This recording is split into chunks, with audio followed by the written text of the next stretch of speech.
Biar makin berasa, Otan mau ajak jalan-jalan kalian buat ketemu sama sobat-sobat Otan. Siapa sajakah mereka? Yeay, Sobat Otan semua yang ada di rumah. Kali ini kita ada di Taman Safari Indonesia. Nah, di sini banyak banget beburungan. Habis ini kita akan seru-seruan melihat binatang-binatang lain yang ukurannya sangat besar. Ada apa aja? Ada layar. Oke, kemudian nanti ada gajah juga, ada kuda nil, ada jerapah. Kita melihat bagaimana keseruannya, apapun itu ikutin kita, oke?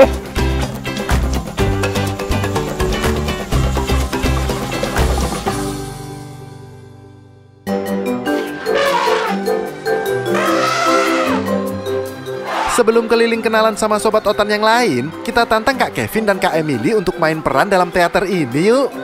Nah, ini dia si pemeran utama dalam pertunjukan teater. Si pemilik belalai yang panjang. Gede banget ya, tinggi. Lari! Wah, kok pada heboh gitu ya? Kak Kevin juga malah ikut berlarian gak jelas tuh.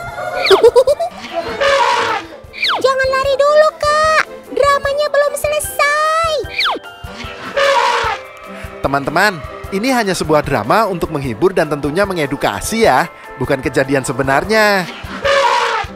Sobat Otan yang satu ini benar-benar besar dan sangat pintar ya menurut saya, karena bisa menghibur semua orang. Dia mengerti bagaimana caranya, tektoknya, dia bisa hafal semuanya.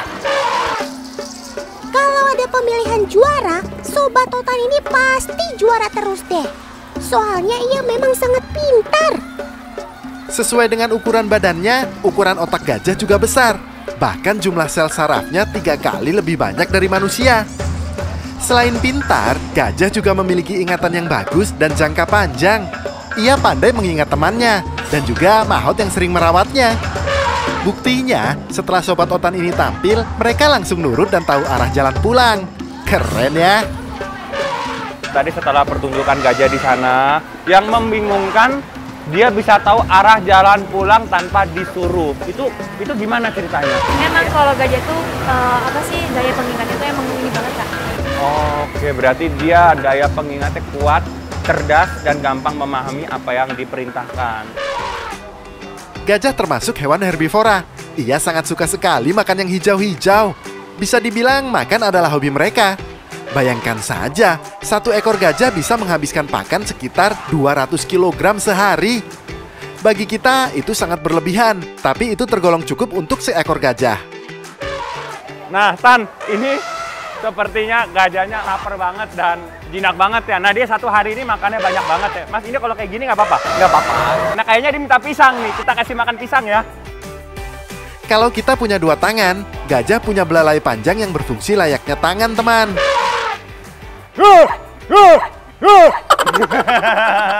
Kalau Otan ikut copot jantung juga nanti gimana? Sobatan jangan gitu ya di rumah ya, jangan ditiru ya. Enak banget ya, enak banget ya. Yuh, jangan sedih banget ya. Ayo Kak, kasih pisangnya tuh. Wah, coba-coba. Aku juga mau coba, aku mau coba. Dia pasti mau ngambil kok Kak, tapi dia harus fokus satu-satu dulu ya. Oh, berarti kalau belalainya lagi pegang makanan, dia nggak akan mau untuk konsentrasi ngambil makanan yang lainnya. Dia fokus dulu sama makanannya dia. Yap, benar Kak. Kalau belalainya lagi penuh, ia nggak akan serakah untuk ambil makanan yang lain. Jadi tunggu makanan masuk ke mulutnya dulu, baru deh ia akan mengambil makanan lainnya. Kayaknya dia udah kenyang makan ya. Sekarang saatnya mandi, biar bersih, dan saya mau coba memandikan gajahnya. Kayaknya seseru apa sih, kita cobain ya. Yuk ikutin, let's go! Asik, kali ini yang mandiin kamu bukan Mahut Sob, tapi bintang tamu spesial Otan. Informasi penting, gajah itu tidak bisa melompat. Dia cuma bisa melangkah secara pelan-pelan, jadi dia nggak bisa loncat. Karena kalau bisa melompat itu namanya kelinci. Kelinci. Kak Kevin ada benernya juga. Kalau kelinci kan kecil, jadi lebih mudah untuk melompat. Selain gajah badannya besar dan berat, otot kaki gajah bagian bawahnya lemah. Ditambah pergelangan kakinya kurang fleksibel. Jadi ketika di alam liar pun, ia tidak bisa melompat untuk melindungi diri dari musuh. Eits, meskipun nggak bisa lompat, jangan remehin kaki gajah ya. Karena kaki gajah sangat sensitif, sehingga bisa menjadi alat pendengaran selain telinganya. Hal itu dikarenakan pada telapak kakinya terdapat sensor-sensor yang sangat aktif. Karena kelebihan itulah, gajah bisa merasakan jika ada sesuatu yang mendekat seperti predator. Canggih kamu sob. Oke Kak Kevin, Kak Emily, Sobat Otan udah gak sabar mau mandi tuh. Duduk. Wah, Sobat Otan, ternyata Sobat Otan yang satu ini benar-benar nurut, pintar, dan dia mengerti ketika disuruh duduk. Mau dimandikan. Mandi san. Ya Kak Kevin, dia malah dangdutan. Tapi boleh juga sih. Lanjut. Mandi, mandiin, sikatin. Ayo gosok terus Kak. Tahu nggak kenapa dia nggak bisa mandi sendiri? Karena dia tidak bisa menyikat punggungnya. Beda di penangkaran, beda pula di alam liar teman. Kalau di sini ia disikati. Kalau di alam liar, gajah biasanya mandi lumpur seperti kerbau. Tapi saat musim kemarau dan gak ada lumpur, mereka akan mendinginkan badannya dengan menyemprotkan debu. Oke, kita lanjut lihat Sobat Otan yang besar-besar lagi yuk.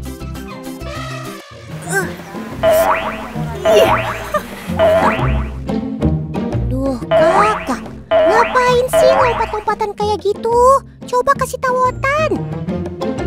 Ini biar pada tahu nih kurang berobat, harus ke dokter. Ngapain loncat-loncat? Iya, soalnya satwa yang mau kita kunjungin ini itu tuh cluenya ini nih.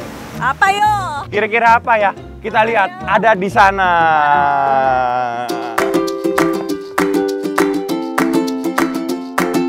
Wah, ini sih bisa dibilang 11-12 sama Kak Kevin.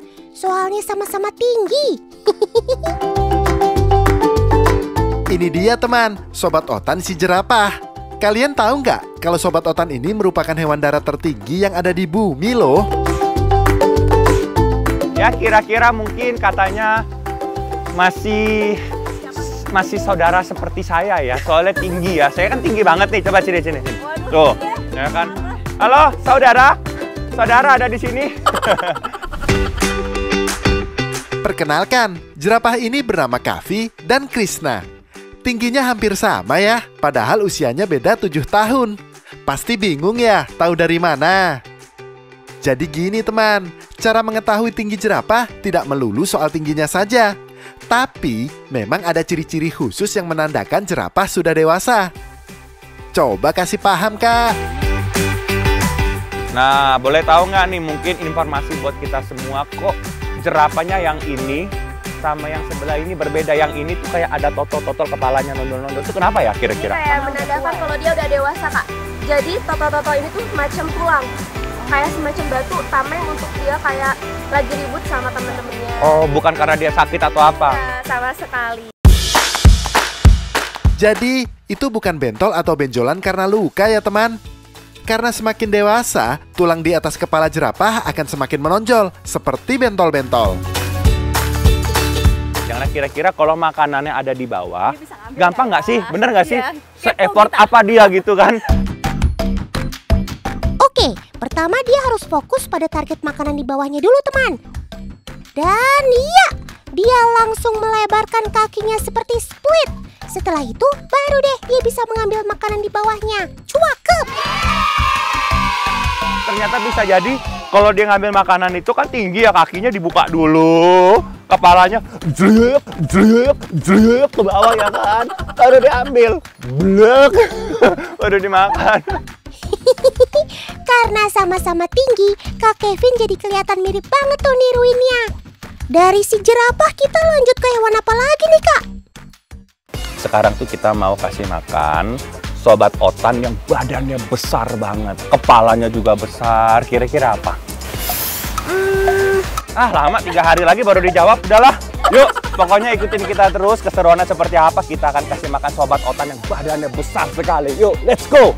Ayo kita naik mobil. Mau jalan. Ayo, let's go, kita naik mobil. Sobat Otan sudah lapar, kita kasih makan. Buat ketemu Sobat Otan kali ini harus menggunakan mobil dan gak boleh turun dari mobil ya, karena bisa berbahaya. Kira-kira siapakah dia? Nah ini dia nih Sobat Otan yang tadi kita mau kasih makan dengan buah-buahan yang begini besar. Ini ada kudanil. Nah ini kudanilnya namanya siapa nih kakak kira-kira? Ini ada yang namanya Hanyut, ada yang namanya Dwi, ada juga yang namanya Ari. Kok namanya Hanyut? Iya, kayak dia suka hanyut. Tada! Ini dia, kepalanya udah muncul dari permukaan air. Dengar-dengar sih dia idolanya para pengunjung loh. Siapa lagi kalau bukan si besar kudanil, teman? Saking favoritnya, para pengunjung sampai rela-rela bawa semangka buat Hanyut dan teman-temannya. Nah Tan, ini sekarang mau dikasih makan, mulutnya udah mangap. Wah. Ini kayak kita kasih semangka dulu. Yuk. 1, 2, 3. Wah, yummy. Setiap kali lihat kudanil makan, berasa lagi makan kerupuk. Oh iya, kelebihan Sobat Otan ini bukan cuma dari bobotnya saja. Tapi mulutnya juga bisa terbuka lebar sampai hampir 180 derajat. Teman, jangan kecewa ya kalau kita hanya bisa lihat setengah dari badannya kudanil. Soalnya ia memang hobi menghabiskan waktunya untuk berendam supaya tetap sejuk. Tapi meskipun sering berendam, faktanya kudanil tidak bisa berenang dan mengapung loh. Tapi tenang aja, untuk memancing dia keluar, yuk keluarin stok buahnya lagi. Nah Otan, sekarang gantian nih mau coba dikasih melon. Kira-kira dia suka nggak ya? Coba sekarang kamu lempar. Coba kamu lempar, coba. Waduh, sayang sekali. Melonnya nggak dilirik tuh kak, malah dibiarin ngapung. Ya lihat, melon aku nggak dimakan, yang dimakan cuma semangkanya, lihat. Mana? Itu. Ya nggak tahu ya. Cuman tadi dengar katanya yang namanya kudanil itu dia nggak terlalu suka yang namanya melon. Mbak, di sini dia paling suka semangka berarti ya? Iya, lebih manis Manis. juga dan banyak airnya gitu. Semangka lebih mudah hancur di mulut kudanil karena cukup banyak air, teman. Makanya ia lebih tertarik kepada semangka daripada melon tuh.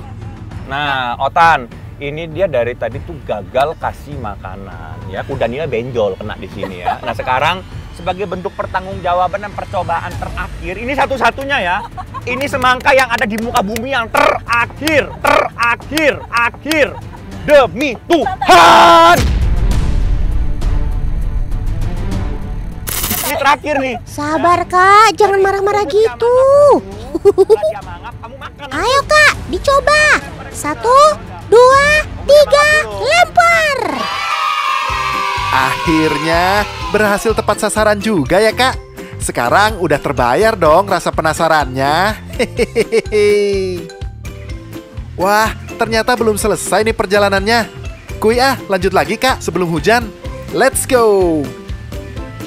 Oke deh, sekarang kita lanjut main sama kucing besar si singa yuk. Pasti seru nih. Loh, kok kita malah nyasar ke sini kak? Ada kolamnya segala lagi. Apa iya kita bakalan lihat singa yang mau berenang? Ada-ada aja deh.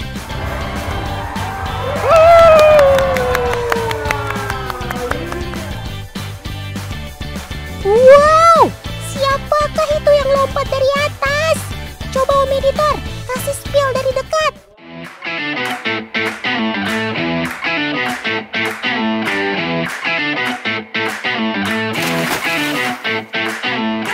Oh, betul sih, ini singa. Tapi bukan singa si raja hutan ya. Ini singa laut yang memiliki kemampuan melompat yang luar biasa.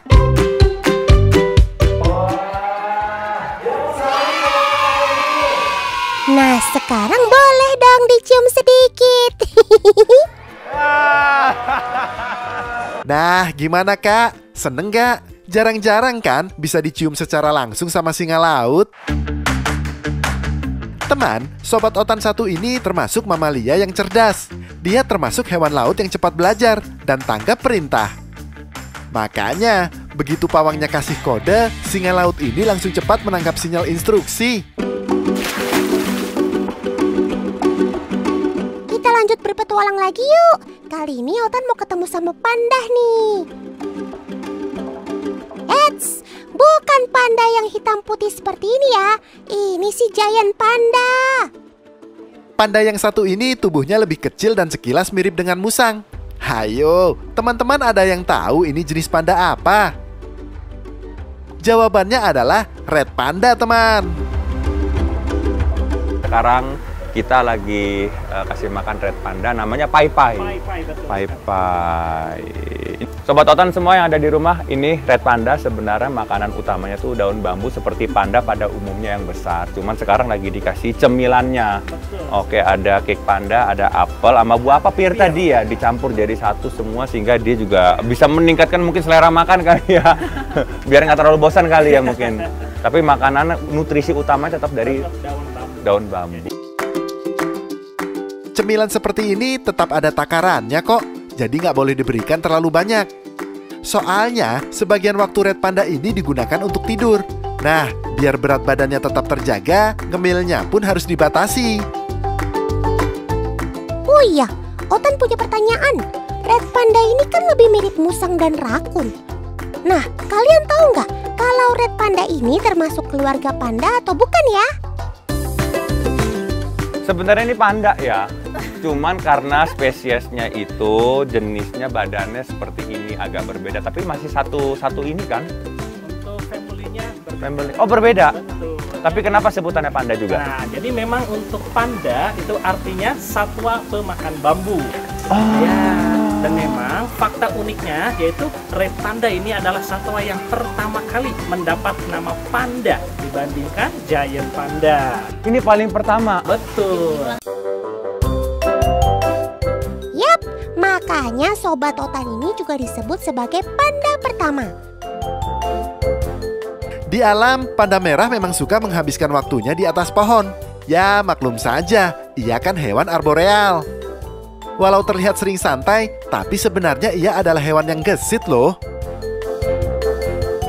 Oke, ini udah habis. Kita dia kemana? Oke. Kita lihat, dia ke situ. Mungkin dia kembali ke tempat persembunyian ya, seperti temannya dia ya. Oh, dia masuk ke situ. Oke, balik lagi. Oke. Kamu nongkrong di sana bosan ya? Kamu nongkrong sama saya aja sini ya, tambah pergaulan ya. Wah, dia naik ke atas. Emang ada Mas naik ke bawah? Nggak ada kan? Dia naik ke atas ya. Nah, dia naik ke atas ya, red pandanya kita lihat. Dadah. When I see you again, dadah. Teman, kuda liar yang baru dijerat masih sangat agresif. Jadi nggak heran kalau Sobat Otan ini berusaha untuk melepas jeratan talinya. Jadi emang dipasangnya juga talinya.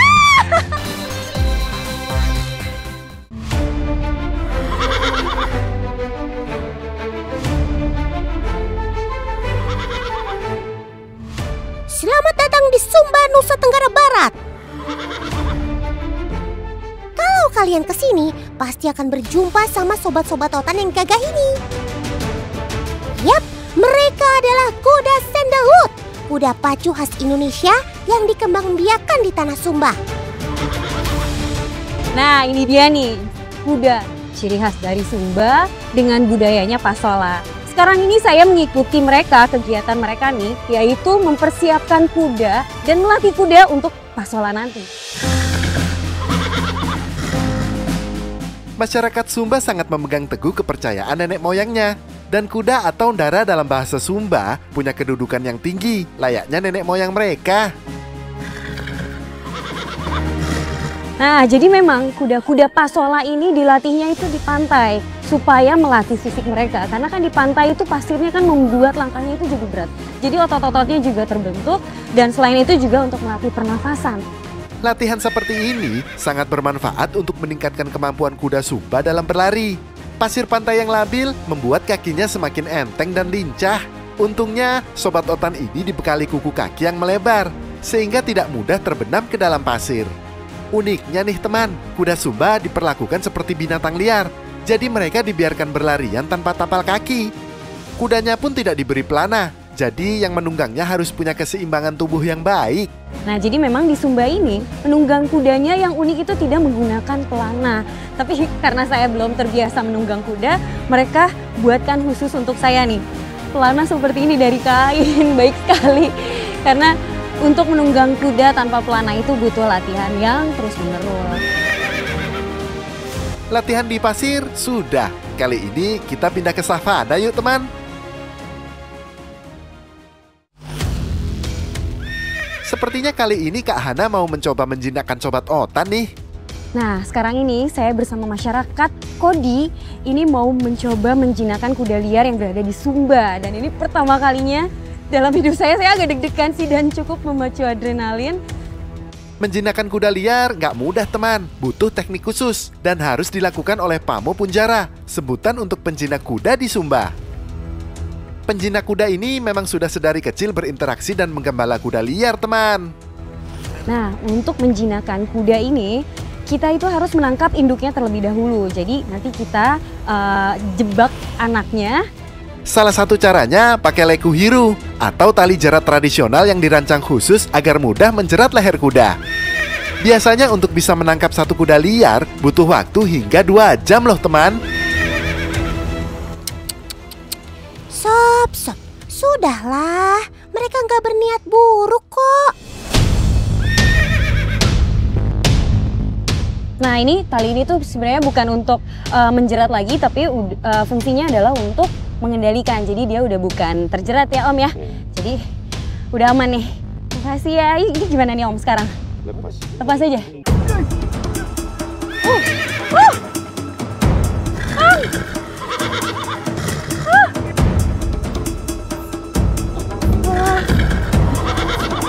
Wah, dia mengamuk nih kayaknya.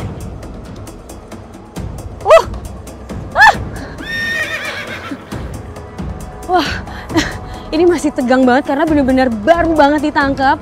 Jadi memang nah proses setelah ditangkap seperti ini kita harus semacam PDKT gitu kalau sama orang. Jadi kayak dielus-elus dulu. Kulihat napasnya masih parah banget. Teman, kuda liar yang baru dijerat masih sangat agresif. Jadi nggak heran kalau sobat otan ini berusaha untuk melepas jeratan talinya. Beberapa kondisi memang sering membuat kuda berlaku agresif. Jadi emang dipasangnya juga tali. Ya. Harus kuat ya karena dia kuat sekali.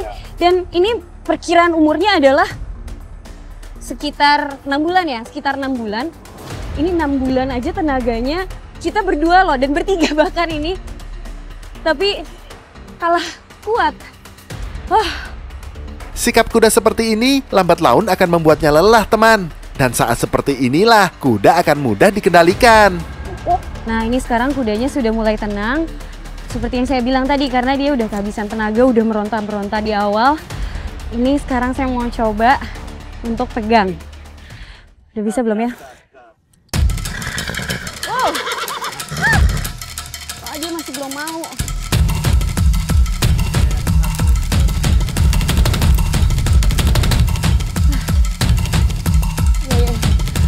Akhirnya saya berhasil bisa elus-elus kudanya dan ini pertama kalinya saya megang langsung kuda liar. Wah rasanya capek banget pasti ya karena tadi habis kejar-kejaran dan tegang juga deg-degan tapi senang banget karena berhasil akhirnya bisa nangkap kuda liarnya. Akhirnya kamu luluh juga sob. Gitu dong. Sekarang ini kita mau memandikan langsung kuda liarnya, tapi kita harus bawa juga induknya karena induknya udah jinak, sudah terbiasa dengan orang dan nantinya mungkin anaknya juga akan mengikuti sifat jinak dari induknya.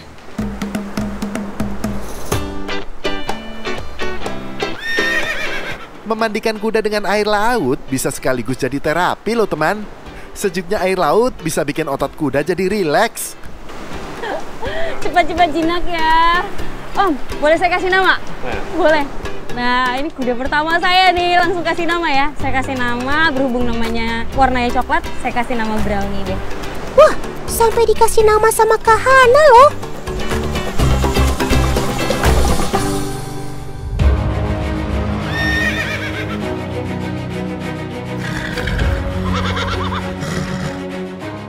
Nah, Nah, ini dia nih yang saya tunggu-tunggu. Akhirnya saya bisa cobain yang namanya pasola. Walaupun cuma latihannya saja, karena pasolanya sendiri adalah kegiatan yang biasanya dilakukan oleh laki-laki.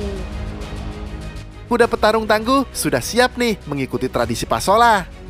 Pasola adalah tradisi perang dengan menunggang kuda sambil membawa senjata lembing, teman. Yang khas dari pasola, kudanya dihias seperti ini, teman. Eits, kesatria pasola juga menggunakan atribut-atribut khas Sumba. Tentu saja biar semakin meriah pastinya. Oke, semua udah pada siap ya? Oke, jadi sekarang ini kita bagi tim menjadi 2, 3-3, dan targetnya adalah mengenai batang pisang yang ada di tengah ini.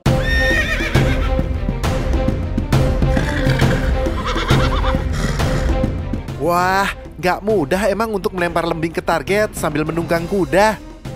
Kuda bukan cuma harus berlari dan menopang beban, tapi juga mengikuti arahan kesatria pasola supaya bisa tepat melempar lembing ke sasaran. Ternyata Sobat Otan ini jadi bagian yang terpisahkan dari tradisi yang sudah turun-temurun.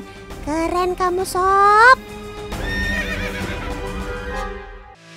Dari daratan Sumba, sekarang ke perairannya. Kahana Malasan mau ketemu Sobat Otan yang punya 9 otak dan 3 jantung. Ada yang bisa tebak siapa tuh? Yap, betul, Gurita. Nah, sekarang ini saya sedang mencari salah satu biota laut bersama teman-teman saya nih dari Laipuri. Gurita biasa bersembunyi di balik batu ataupun terumbu karang. Hewan ini bisa ditemui di seluruh perairan di dunia. Siklus hidup hewan satu ini sangatlah unik, sekaligus berat, teman. Biasanya masa terberat seekor gurita adalah saat menjaga telur-telur mereka. Mama gurita akan menjaga telurnya sampai menetas, dan waktunya bisa sangat lama, berbulan-bulan, bahkan tahunan. Dan dalam waktu selama itu, gurita tidak akan makan demi menjaga telurnya dari serangan predator. Tak heran, setelah telurnya menetas, gurita biasanya akan mati. Pengorbanan gurita untuk anak-anaknya top banget ya, teman. Ya, rembu. Rembu. Nah, jadi rembu itu merupakan panggilan untuk wanita di Sumba. Begitu ya, Bang ya? Ya. Mau nanya dong. Jadi kalau kita nyari nih, biasanya di sini bisa dapat berapa banyak? Bisa Guritanya? 9, 10, Itu berapa lama? sekitar 2 atau 3 jam.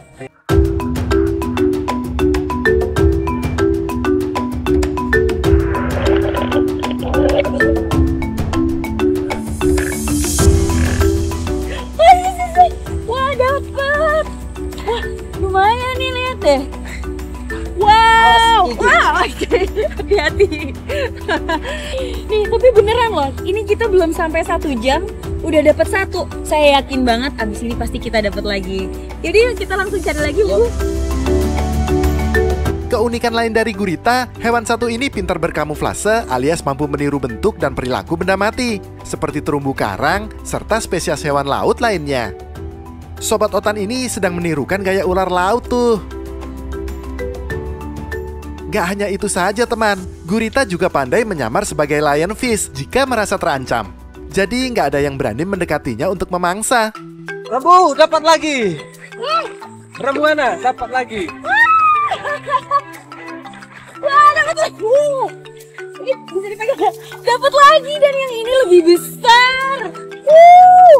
Boleh saya pegang nggak sih? Boleh. Bahaya nggak?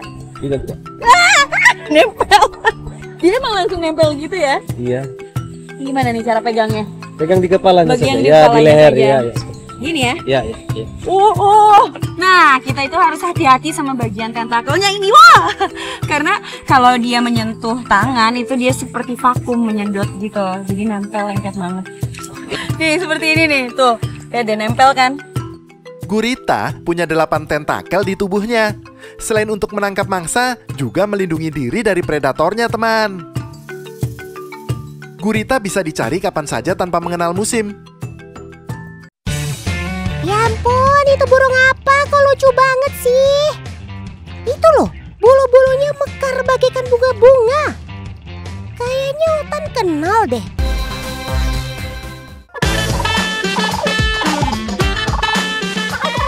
Ya ampun, itu burung apa? Kok lucu banget sih? Itu loh, bulu-bulunya mekar bagaikan bunga-bunga. Kayaknya Utan kenal deh. Ini si ayam kalkun. Tapi kok ada yang warna pink ya bulunya? Wah, sepertinya itu betinanya teman. Cantik ya? Iyalah cantik. Karena itu tadi semua kalkun buatan AI alias Artificial Intelligence. Kalau mau lihat kalkun aslinya, sini ikut Otan.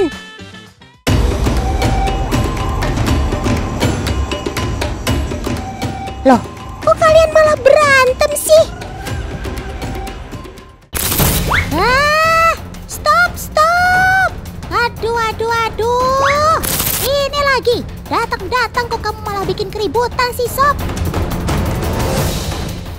Tapi jangan ditiru ya kebiasaan berkelahi si kalkun ini. Hai kalkun, kenapa sih berantem? Hari gini masih doyan berantem. Ternyata adegan berkelahi itu dilakukan kalkun jantan untuk menarik perhatian kalkun betina. Mau pamer ceritanya